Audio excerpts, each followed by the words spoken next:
আলাইকুম ওয়া রাহমাতুল্লাহি ওয়া বারাকাতুহু নাহমাদু ওয়া নুসাল্লি আলা রাসূলিল কারীম আম্মা বাদ আউযু বিল্লাহি মিনাশ শাইতানির রাজীম বিসমিল্লাহির রহমানির রহিম ওয়ালিল্লাহি আলান নাসি হিজ্জুল বাইতি মান ইসতাতা ইলাইহি সাবিলা ওয়া মান কাফারা ফা ইন্নাল্লাহা গনিয়্যুন আনিল আলামিন সাদাকাল্লাহুল আযীম।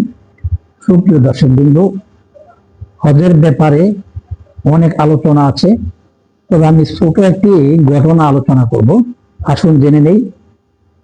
মালিক দিনার রহমাতুল্লাহ আলাই বিশ্ববিখ্যাত আল্লাহর ওলি বুজুর্গ, উনি একবার হজে গেলেন, হজ করলেন। হজ করার পরে উনি রব্বে কারিমের দরবারে শুয়ে শুয়ে দোয়া করতেছেন, রব্বুল আলামিন আমাকে যদি একটু জানাইতেন যে এই বছর কতজন লোকের হজ কবুল হয়েছে এবং কতজন লোকের গুনাহ মাফ হয়েছে।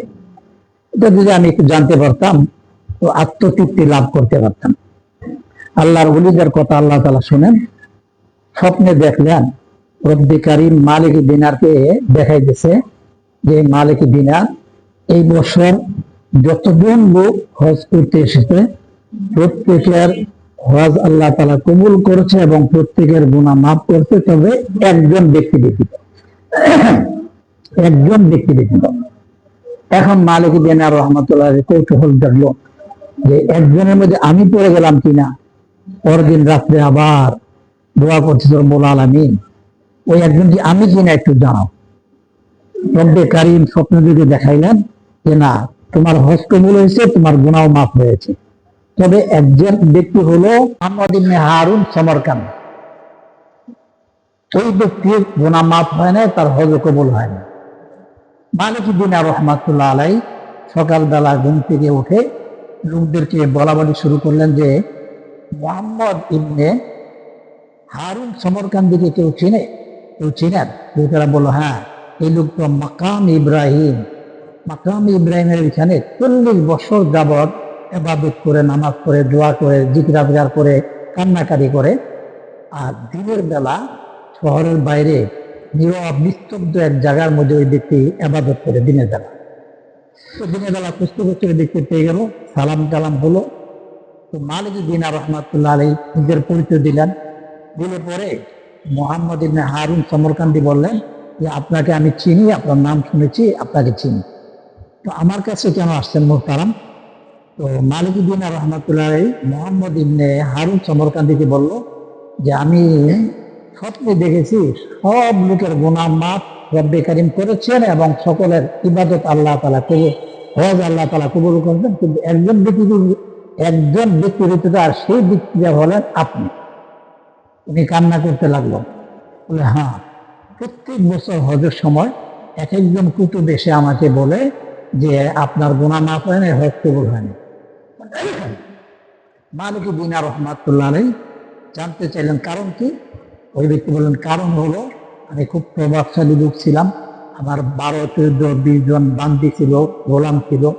একদিন মদ পান করে মাতাল হয়ে বাড়িতে এসে দেখি আমার মা চুলার মাঝে রুটি বানাইতেছে। তখন মাতাল অবস্থায় আমার মা বকাঝকা করলে পরে আমি রাগ হয়ে মাতাল হয়ে মাকে আগুনে দিয়ে পুড়ে ফেলছি। এর জন্য রব্বে কারিম আমাকে মাফ করে নাই এবং আমি আল্লাহর কাছে মাপ চাইতেছি। শুধু তাই নয়, যে হাত দিয়ে আমার মাকে আমি আগুনে নিক্ষেপ করছি, ওই হাত আমি ডান হাতকে আমার বাম হাত দিয়ে কুড়াল দিয়ে বা এইভাবে কেটে ফেলে দিয়েছি। আমি এইভাবে কান্নাকারি করতেছি। ওই অবস্থায় মালিক দিনার রহমাতুল্লাহর সামনে এইভাবে 2 হাত উত্তোলন করে লোক এমন কান্না শুরু করেছে। মালিক দিনার রহমাতুল্লাহ আলাইহি উনি মুসাফিরখানায় চলে আসলেন। রাত্রিবেলা স্বপ্নে দেখেন মুহাম্মদুর রাসূলুল্লাহ সাল্লাল্লাহু আলাইহি সাল্লাম এসে বলে, হে মালিক দিনার, তুমি কেন ওই ব্যক্তিকে খবর দিতে গেলে? কে তোমাকে বললো? রব্বে কারিম তো ওই ব্যক্তির গুনাহ মাফ করেছে এবং হজ কবুল করেছে। মালিক দিনার রহমাতুল্লাহ পরের দিন দিয়ে বললেন, তোমার কান্নায় তোমার তওবা এমন ভাবে আল্লাহ তাআলা কবুল করেছে, তোমার গুনাহ মাফ করেছে, তোমার হজ কবুল করেছে। সুবহানাল্লাহ বিহামদি, সুবহানাল্লাহিল আযীম। সুপ্রিয় দর্শকবৃন্দ, বলার উদ্দেশ্য হলো মান হাজ্জা লিল্লাহি ফালাম ইয়ারফাস ওয়ালাম ইয়াফসুক রাজাআ কায়াউমি ওয়ালাদাতহু উম্মুহু। হাদিস শরীফ আছে, যে ব্যক্তি হজ করে পাপাচার করে না, ওই ব্যক্তির গুনাহ আল্লাহ তাআলা মাফ করে ওই ব্যক্তিকে এমন বানিয়ে দেয় যেমন নিষ্পাপ বেগুনা মাসুম বাচ্চার ন্যায় বেগুনা মাসুম হয়ে ওই ব্যক্তি ঘরে ফিরে আসে। ওই যে মোহাম্মদ ইবনে হারুন সমরকান্দি নৈরা সায়নাই বারবার গুনাহ মাফের জন্য চেষ্টা সাধনা করতে করতে 40 বছরের সময় 40টি হজের সময় হজ বলেছে। আসুন আমরা বারবার হজ উমরা করি, আল্লাহ তাআলা আমাদেরকে এমন নিষ্পাপ বেগুনা মাসুমের মতো আমাদেরকে আল্লাহ তাআলা বানায়। আসুন প্রত্যেকে যাদের হজ করে গেছে প্রত্যেকে তাড়াতাড়ি হজ করি, এবং যারা হজ করেছি বারবার হজ উমরা করি। আল্লাহ তাআলা আমাদেরকে হজ উমরা করার জন্য তৌফিক দান করুন। ওয়া আখিরু দাওয়ানা আলহামদুলিল্লাহি রাব্বিল আলামিন।